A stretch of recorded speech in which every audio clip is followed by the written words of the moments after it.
Ha escrito los últimos libros más interesantes, a mi juicio, sobre la década del 70 y lo ha hecho desde un lugar que todavía, a mi juicio, es incómodo. Vamos a hablar si a él le parece que es incómodo o no, porque creo que estamos en un tiempo donde la historia la construyen los testigos.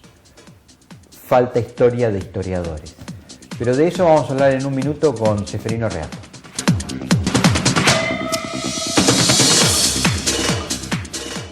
Crecer es brindar oportunidades. Crecer es motivar el desarrollo de la gente. Crecer es promover la cultura y el deporte. Queremos seguir creciendo junto a vos. Banco Ciudad. Te quiere ver crecer. 0822 20400. bancociudad.com.ar. ¿Te acordás que hace poco te contamos que los consumidores íbamos a estar mucho más protegidos? Es porque ya implementamos un nuevo sistema de solución de conflictos. Si tuviste problemas con algo que compraste o con un servicio que contrataste y la empresa no te dio una respuesta adecuada, ahora tenés Consumo Protegido. ¿Cómo funciona? Te comunicas con Consumo Protegido y vas a una conciliación donde la empresa, vos y un conciliador van a buscar llegar a un acuerdo para solucionar tu problema. Es gratis para vos y obligatorio para la empresa. Y como el conciliador es especialista en temas de consumo, no hace falta que vayas con un abogado. ¿Viste qué fácil? Los consumidores ya estamos más protegidos. Más información al 0800-666-1518 o www.consumoprotegido.gov.ar. Consumo Protegido, siempre de tu lado.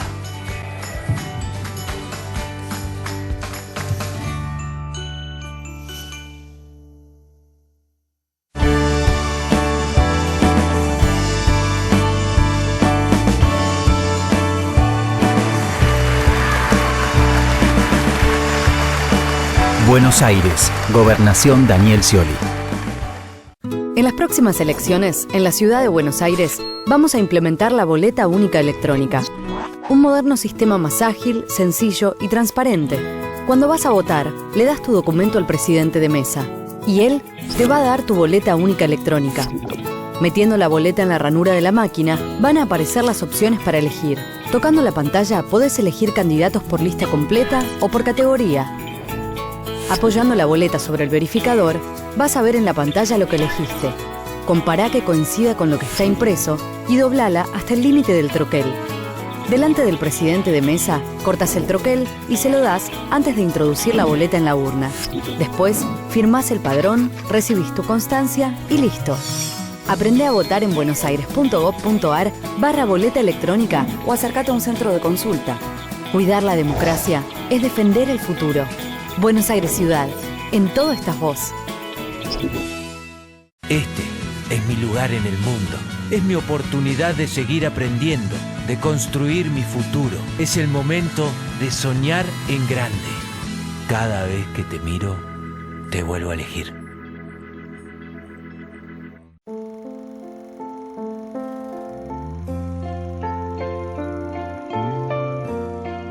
Desde siempre estuvimos cerca para acompañar a cada uno de los argentinos.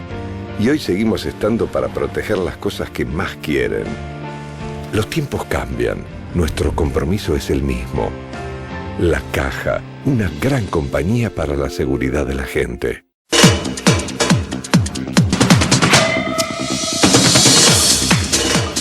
Ceferino, gracias por recibirnos en tu casa, en el living de tu cotidianeidad. Gracias. Estamos inaugurando un nuevo esquema de entrevistas que es más un poco más relajado que los estudios de televisión. Así que una vez más, gracias. No te digo, tu casa es mi casa, pero... Bueno, me siento como si lo fuera. Bueno, cuando hice el introito mencioné la incomodidad de escribir desde un tiempo y desde un lugar donde tus crónicas y tus investigaciones, no digo que formen parte del contrarrelato oficial, pero lo ponen en cuestión. Tenés un disparador, a mi juicio, muy interesante, que es Operación Traviata, que es la historia del asesinato de Rucci, el líder sindical, que era una suerte casi de hijo de Perón, digamos, ya Perón a punto de morir. Seguís con otro libro que tiene que ver con un intento frustrado por copar una unidad militar en Formosa por parte del ejército montonero, otro desprendimiento peronista, quiere decir que en esos dos libros está claramente la lucha larvada y no tan larvada de las facciones del peronismo por hacerse por el poder y por la conducción. Contás después de alguna manera la sangrienta represión en Córdoba. Tenés un testimonio de Videla, del último presidente más terrible de la última dictadura, o del más notorio de ellos. Y a mi juicio cerrás con un libro, toda esta saga que acaba de aparecer, que se llama 12 noches, lo vamos a mostrar en cámara. 12 noches, 2001, el fracaso de la alianza, el golpe peronista y el origen del kirchnerismo. Creo que es como una frutilla de la torta. No quiero ponerte un paréntesis y un freno a tu fecunda condición de escritor. Pues sí, ¿para qué escribir tanto? Claro, no, pero me parece que cierra una suerte de círculo imaginario.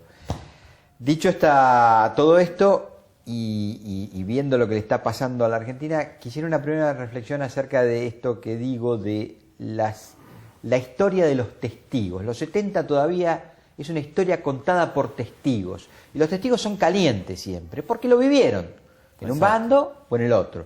Y entonces también, claro, son más parciales que los historiadores. Son parciales y tienen un presente y un futuro. Entonces, muchas veces van acomodando sus testimonios a cómo estén en el presente. Por ejemplo, con los ex montoneros pasó así. Durante los 90 aparecieron muchos libros, incluso autocríticos, de Perdía y de otros exponentes de la lucha guerrillera, que hoy por hoy con el kirchnerismo no lo harían, y de hecho no lo hicieron y no lo van a hacer mientras dure esta glorificación de los 70, porque no tienen ninguna necesidad de hacer ninguna autocrítica. Y el caso de Perdía es interesante porque en los 90 él saca un libro bastante autocrítico que después lo reformula hace un par de años en un sentido no tan crítico sino más laudatorio.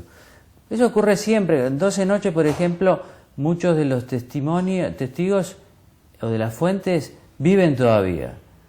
Y van cambiando su relato también de acuerdo a con quién estén aliados ahora. Por ejemplo, Rodríguez A. en el 2009, hace 6 años, era mucho más crítico de Duhalde y de la Sota. Después fue cambiando. Sí. Al punto tal que con los dos quiso hacer alianzas. Quiso en el hacer 2011 alianza. Y ahora en el 2015 con De la Sota. En el 2011 después se pelearon. En una... Con De la Sota no funcionó. No funcionó, pero intentaron. Entonces, como son actores que todavía tienen rollo político, son fuentes que, como decís vos, no es lo mismo que hubiera transcurrido más años y por lo tanto las fuentes hubieran sido distintas. Pero tienen la riqueza de las fuentes directas. Lo que exige es sí más trabajo, porque tenés que chequear mucho con otras entrevistas, porque no podés confiar en un testimonio, sino que tenés que chequearlo muchas veces. ¿Y no te da la impresión cuando estás hablando con ellos, recogiendo fuentes, que el peligro inminente de una tergiversación en función de tratar de llevarlo al terreno que les interesa, porque precisamente viven y todavía creen que tienen recorrido para seguir contando cosas, pone al testimonio muy entrecomillado?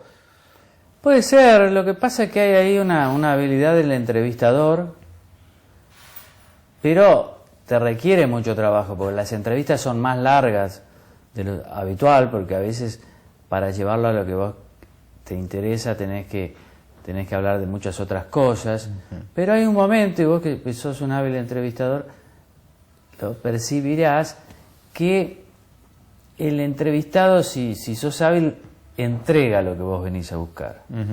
De todos modos, siempre hay que chequearlo con otras fuentes que vivieron y participaron y protagonizaron los mismos hechos. Cuando los testimonios son muy diferentes, yo siempre coloco los dos testimonios, porque como yo no estuve ahí, la idea es que el lector tenga una reconstrucción desde todos los puntos de vista posibles. En eso también hay que vencer el prejuicio que uno tiene sobre sí mismo, que uno se ve siempre como o se puede llegar a ver como una persona que tiene que laudar y decir, esto pasó efectivamente. Y muchas veces uno no sabe qué pasó, porque no estaba ahí. Claro. Entonces conviene, cuando hay esos contrapuntos, poner las dos versiones. ¿Y te parece que conforme pase esta administración, claro, que ahora con lo que ha pasado, que lo vamos a hablar, no sabemos si va a pasar esta administración, me refiero a la administración kirchnerista, si efectivamente va a abandonar el poder, está más en entredicho que nunca. Pero digo, si los años pasan y las historias se asientan un poquito más, ¿se podrá abordar a los 70 ya sí desde una mirada histórica? Porque quiero preguntarte, efectivamente, este relato oficial ha puesto a los 70 en un lugar donde prácticamente no admite cuestionamiento para la vida política del kirchnerismo. No hay posibilidad de cuestionar. Las cosas fueron como dicen que fueron. Y punto. Hay buenos y hay malos. Entonces, claro, en este relato maniqueo, la historia queda en entredicho. Claro. Sí, claro, ellos se arraigan en los 70 y dicen, bueno, esa era la militancia de la época. Nosotros hacemos la militancia de nuestro contexto. Las dos son válidas. Nosotros somos herederos de aquellos. Aquellos tomaron las armas, pero hubo muy buenas causas para hacerlo. Y en eso reside para mí el gran peligro, que es el uso de la historia para los propósitos del presente. Cosa que me parece, yo creo, se va a moderar mucho cuando pase, digamos, esta generación, que es una generación que empezó en política en los 70. Creo que cuando jubilemos a esa generación, vamos a ver los 70 de una manera más completa. Pero bueno, creo que eso se va a ir con el kirchnerismo y con Cristina, cuando Cristina deje la presidencia, porque Scioli, si llega a ganar, cosa que no se sabe, es otra generación y otra formación. Y si bien en los últimos tiempos ha dicho que asimila el relato, todos sabemos que hasta hace poco tiempo no lo asimilaba y tiene otra vivencia. Y además tiene otra edad. Me parece que se va a referenciar no en los 70, sino tal vez en otra época de la historia. Ahora, los 70 el problema que tiene es que en los 70 no había ninguna valoración positiva hacia la democracia liberal, republicana, por parte de ningún sector. Y principalmente por parte de las guerrillas. El hecho de la lucha armada así lo significa. Entonces me parece que a veces hay una confusión y creer que aquella militancia defendía la democracia, defendía los derechos humanos, cuando eso no es verdad. Y cuando algo no es verdad, yo como periodista siempre sospecho por qué no es verdad. Entonces ahí está el tema de separar bien la política de la historia, incluso para los periodistas que nos ocupamos de historia reciente. Me parece que los libros han sido polémicos porque enfrentaban ese relato. Pero para mí no fueron nada incómodos, porque yo escribo siempre pensando en los lectores. Y no me molesta mucho polemizar con colegas, es decir, yo los necesito a mis colegas para, incluso y sobre todo a los que están en contra, para que los lectores sepan que existen estos libros. Y al cabo de todo este trabajo periodístico y de tu largo ya recorrido profesional, claro, te hace una pregunta que encerrarla en 3 minutos, porque he escuchado de otros colegas que dicen, Reato es antiperonista, es gorila, digamos. Tengo ahí algunos... ¿Podrías hacer saldo, digamos? ¿Podrías amortizarte en todos estos años con respecto al peronismo? ¿Tener una mirada con respecto al peronismo? En tanto, digo esto, actor central de la vida política argentina, hoy más que nunca. Es imposible ser antiperonista y tratar de comprender el país, y sobre todo al peronismo. Creo que... Además yo siempre he tenido una sensibilidad muy pro-peronista. Tengo muchos amigos y parientes y hermanos peronistas. O sea que no sos antiperonista. No, para nada. Lo que pasa es que hay muchos jóvenes, me pasa en algún programa en el que vos lo has escuchado esto que te acabo de decir, ¿no? Que en realidad es una juventud, como decía Nacha Guevara en una premiación en Rosario, es una juventud que a diferencia de la del 70 no lee. Claro. No lee y no discute. Una vez Brancatelli en Intratable me decía siempre gorila, y una vez cometí la imprudencia de preguntarle al aire, sin saber su respuesta, esa es la imprudencia, ¿qué quería hacer? ¿Qué quiere decir gorila para vos, Brancatelli? Sí. Y vos sabés que el tipo no sabía, y miraba en el iPad a ver si alguien lo ayudaba, y no venía la ayuda. Y no supo qué decir. Él googleó lo de gorila él espera ahí que le digan, que le manden que le manden claro. Y él miraba y se desesperaba, y yo al principio digo, ¿cómo estoy haciéndole una pregunta que no sé qué me va a responder? Mirá, si me decía antiperonista, quedaba mal. Claro. Pero no sabía que era antiperonista, y después con Campolongo le explicamos de dónde viene la palabra gorila. Yo encuentro que, además con esto de las redes sociales, hay muchos chicos que militan en el kirchnerismo y no saben de qué están hablando. No saben qué es lo que quiere decir gorila, qué quiere decir antiperonista, aclaremos. Y no saben que hay distintas maneras de entender el peronismo y que hay muchos peronistas que se consideran tales y que consideran que el kirchnerismo es una desviación y el cristianismo más todavía. Y entonces no saben ese debate, ni les interesa. No es una, como decía Nacha Guevara en Rosario, no es una juventud que favorezca la reflexión, el debate, y por lo tanto no son auténticamente revolucionarios, porque lo primero que quieren es un sueldo en el Estado, pero no empezar de abajo, sino un contrato de por lo menos 25 o 30 mil pesos. Quieren ser directores. Claro, digamos. y eso no tiene nada que ver con los 70, claro, donde ahí sí hubo entrega de vidas. O sea, había gente que tenía la vida asegurada y por una convicción ideológica, claro, la tiró por la borda, literalmente. Entonces estos chicos... Bueno, pusieron el cuerpo. Claro, digamos. pusieron el cuerpo. Estos chicos no ponen nada. Sí. Estos chicos sacan todo, quieren sacar todo. Claro. Entonces yo...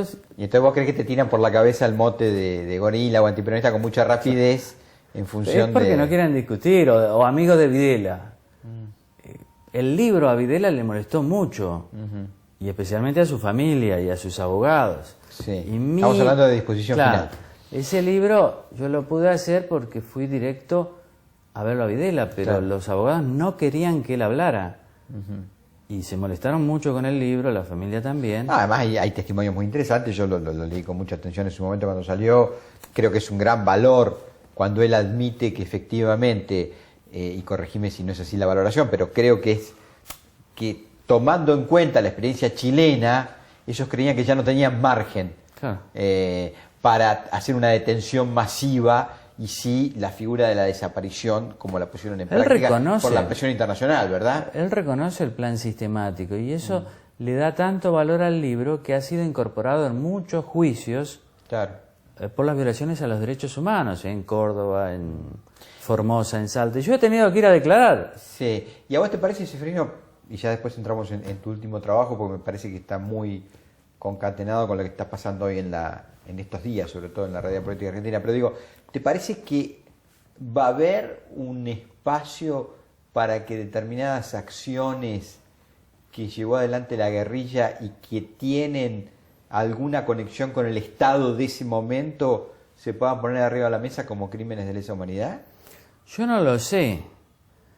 Pienso que lo más inteligente por parte del kirchnerismo y los grupos de derechos humanos que orbitan en esa coalición sería tratar de ir clausurando todo esto para imponer, digamos, una visión determinada sobre lo que fueron los 70. Pero como al mismo tiempo a ellos les cuesta dar ese paso, porque les falta lucidez y porque además están muy cómodos en el rol actual, al dejar todo abierto, también hacen que permanezca abierta las acusaciones contra las guerrillas.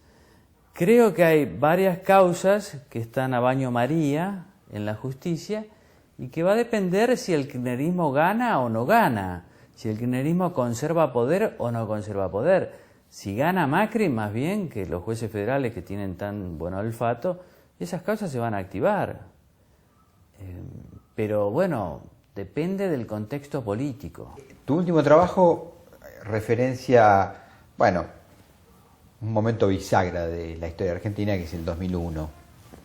Todo cambió a partir de allí. A mi juicio, muchas cosas no se pudieron recuperar más, por ejemplo, el sistema de partidos, y eso también explica de alguna manera la vigencia enorme del kirchnerismo y del peronismo, ¿no? Creo, a mi juicio, el kirchnerismo es peronismo, con los matices del caso y de la época.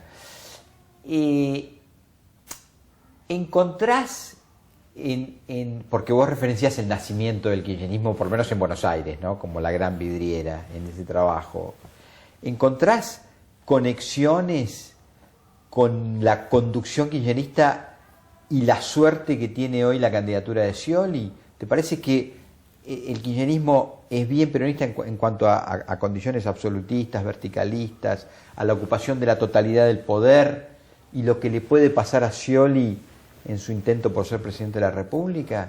Sí, yo creo, estoy de acuerdo con vos que el kirchnerismo es una variante del peronismo, que se explica mucho, y lo digo en el libro, por la gran crisis del 2001, que Néstor Kirchner supo leer muy bien la nueva agenda política, que en el 2001 explotaron los partidos políticos y que el peronismo ocupó todo el centro de la escena. Creo que los finales de ciclo son complicados siempre. Creo que la autoridad presidencial ha sido reconstituida después de la debacle del 2001 y la caída de la Rúa. Casi la reconstrucción de la autoridad presidencial ha sido en exceso y de la mano de un Estado nacional muy fuerte y casi unitario, yo diría, frente a las provincias. Es un Estado nacional rico, con muchos recursos, que administra esos recursos en una relación de sumisión con los gobernadores y con los intendentes. Y la presidencia es un lugar de poder muy fuerte, mucho más fuerte que el Congreso. Entonces, la idea es siempre si al final Cristina va a conservar el poder o no, es la discusión. Yo creo que Scioli piensa que una vez que gane las elecciones, si es que gana, el poderío de la presidencia le va a dar la posibilidad de someter al peronismo. Más allá de tenerlo a Zanini como vicepresidente y a algún Kirchner, Cristina o Máximo, en la Cámara de Diputados. Creo que él basa esa expectativa en hacer después un gobierno territorial, con ministros vinculados a los gobernadores, y pasar por alto esas instancias kirchneristas. Esa es su expectativa, vamos a ver si lo consigue. Y del lado de Cristina es distinto, cercarlo a través de Zanini. Es una puja muy interesante, pero que puede afectar un atributo básico del peronismo, que es la gobernabilidad. Claro, a eso quería... Creo que puede haber... Porque, perdóname, sí. Sería inédito, sobre todo en un momento tan vertical como el peronismo, una conducción bifronte. Bifronte. Es decir, inédito. podría decir que, primero que la Argentina no reconoce conducciones bifrontes, y por eso, insisto, tu libro es de inmediata y necesaria actualidad. Es decir, ver la caída de la Rúa, el conflicto con su vicepresidente que era de origen peronista, con Alfonsín, que era el líder del partido. Que era el líder del Partido Radical. Entonces digo, el peronismo, los poderes fácticos, ¿ante quiénes se van a referenciar a partir de diciembre en caso de que Scioli sea presidente? Bueno, yo creo que el presidente es fundamental ahora, tiene un poder impresionante.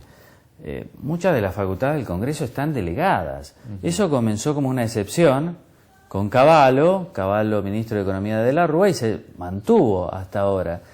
Es inédito, como vos decís, esa situación de dos liderazgos.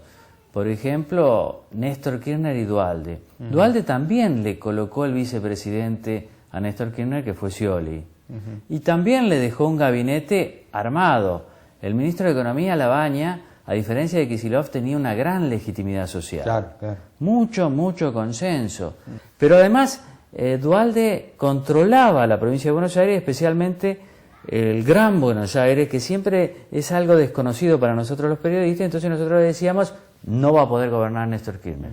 Y le llevó menos de 2 años deshacerse de Duhalde. Y Duhalde era astuto, porque uno puede decir, no era un estadista, pero sabía muy bien el manejo del poder. Claro.